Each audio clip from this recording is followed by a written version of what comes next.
potentially dangerous weather situations, specially built weather radios will be automatically activated to warn of the impending hazards.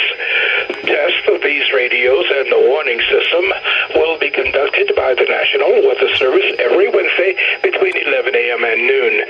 If there's a threat of severe weather, the test will be postponed until the next available good weather day. Reception of this broadcast and the warning alarm will vary at any given location.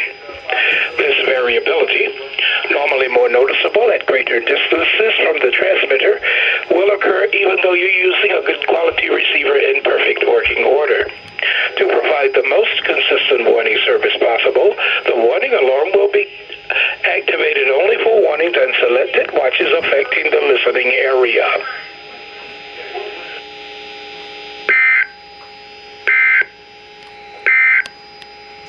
Here is a look at the weather features that will affect the region over the next several days.